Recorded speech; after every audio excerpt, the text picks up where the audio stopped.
Tamil Senior February 2004. Get ready. 10 seconds.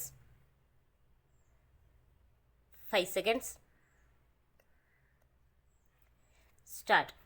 தலைவர் அவர்களே, இன்று மாண்புமிகு கால்நடை பராமரிப்பு மற்றும் மீன் வளத்துறை அமைச்சர் அவர்களால் அவை முன் வைக்கப்பட்டுள்ள மானிய கோரிக்கைகள் மீது பேச வாய்ப்பளித்த தங்களுக்கு முதற்கண் எனது வணக்கத்தினையும் நன்றியினையும் தெரிவித்துக் கொள்கிறேன்.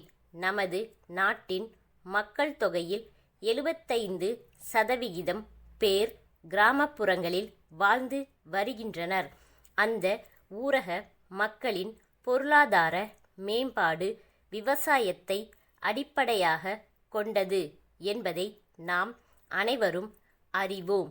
ஆனால் கடந்த பல ஆண்டுகளாக இயற்கையின் ஒத்துழையாமை, உற்பத்தி செலவு அதிகரிப்பு, விலை பொருட்களுக்கு சரியான நியாயமான விலை கிடைக்காத நிலைமை போன்ற பல்வேறு காரணங்களால் விவசாயத்தின் அடிப்படையிலான கிராம பொருளாதாரம் மிகவும் பாதிக்கப்பட்டுள்ளது என்பதை எல்லோரும் அறிவோம்.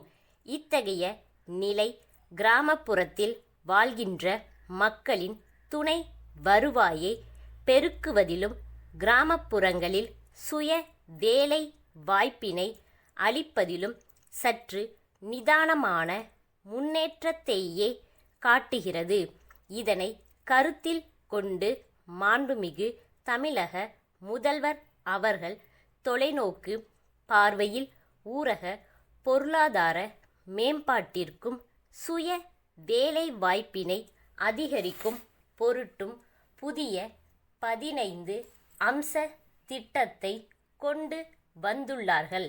அதில் கால்நடை பாதுகாப்பினையும் ஓர் அம்சமாக இணைத்துள்ளதை நான் பாராட்ட கடமைப்பட்டிருக்கிறேன்.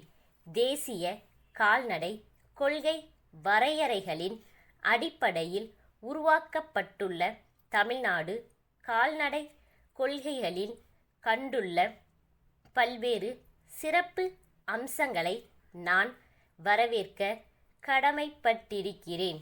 கால்நடைகளின் உடல் நலம் பேணும் வசதிகளை விவசாயிகளின் இருப்பிடங்களிலேயே அளித்தல், செயற்கை முறை கருவூட்டல் பணியை தீவிரப்படுத்துதல் ஆகிய பணிகளை கிராமப்புறங்களில் சிறப்பாக செய்வதற்காக தீவிர கால்நடை அபிவிருத்தி திட்டத்தின் கீழ் கால்நடை மருத்துவ கிளை நிலையங்கள் ஏற்படுத்தப்பட்டுள்ளதை நான் பெரிதும் வரவேற்க கடமைப்பட்டிருக்கிறேன். அடுத்து மீன்வள மேம்பாட்டு இயக்கம் ஒன்றை அமைக்க இந்த அரசு உத்தேசித்துள்ளதை நான் வரவேற்க கடமைப்பட்டிருக்கிறேன். கடற்கரை பகுதியில் மீன் வளத்தை பாதுகாத்தல், நிலைத்து மீன் பிடித்தலை மேற்கொள்ளுதல், உள்நாட்டு நீர்நிலைகளில் மீன் உற்பத்தியை அதிகரித்தல் போன்ற திட்டங்களுக்கு அரசு முக்கியத்துவம் அளிக்க வேண்டுமென்று கேட்டுக்கொள்கிறேன். எனது தொகுதியில் மூக்கையூர் என்ற கடலோர மீனவ கிராம பகுதியில் தரமாகவும் சுவையாகவும் அதிக அளவில் மீன்கள் கிடைக்கின்றன.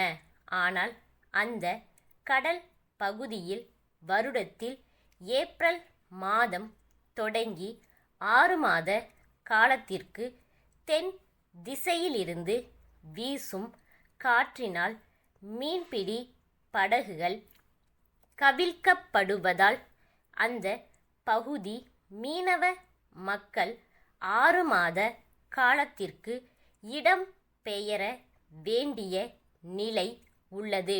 இந்த நிலைமை மாறிட கடலிலே தடுப்பு சுவர் எழுப்ப வேண்டுமென நீண்ட காலமாக மக்கள் கோரிக்கை வைத்து வருகிறார்கள். எனவே மீனவ மக்களின் நண்பனாக விளங்கும் இவ்வரசு அவர்களின் கோரிக்கையை நிறைவேற்ற வேண்டுமென்று கேட்டுக்கொள்கின்றேன். வணக்கம். விழுப்புரத்தில் இருக்கும் லக்ஷ்மி பிளாஸ்டிக் தொழிற்சாலை மேலாளர் திரு நாராயணன், திருவாரூர் கடை வீதியிலுள்ள சக்தி கூட்டமைப்பின் உரிமையாளருக்கு எழுதிய கடிதம். அன்புடையீர், நாங்கள் புதியதாக பிளாஸ்டிக் பொருட்களை உற்பத்தி செய்யும் தொழிற்சாலையை ஆரம்பித்து இருக்கிறோம். எங்கள் தொழிற்சாலையில் எல்லா விதமான பிளாஸ்டிக் பொருட்களையும் தயாரித்து அனுப்புகிறோம். குறிப்பாக திருமணம் மற்றும் உள்ள சுப காரியங்களுக்கு தேவையான அனைத்து வகை பிளாஸ்டிக் உறைகளை நவீன வடிவமைப்புடன் தயாரித்து அளிக்கிறோம். எங்கள் நிறுவனம் தயாரிக்கும் பொருட்களை திருவாரூர், நாகப்பட்டினம் ஆகிய மாவட்டங்களில் விற்பனை செய்ய மாவட்ட அளவிலான ஏஜென்ட்டுகள் தேவைப்படுகின்றனர். எனவே மேற்கூறிய 2 மாவட்டங்களுக்கும் எங்கள் நிறுவனத்தின் ஏஜென்ட்டாக இருந்து பிளாஸ்டிக் பொருட்களை விற்க தங்களுக்கு விருப்பம் இருக்கிறதா என்பதை தெரிவிக்குமாறு கேட்டுக்கொள்கிறோம். ஸ்டாப்.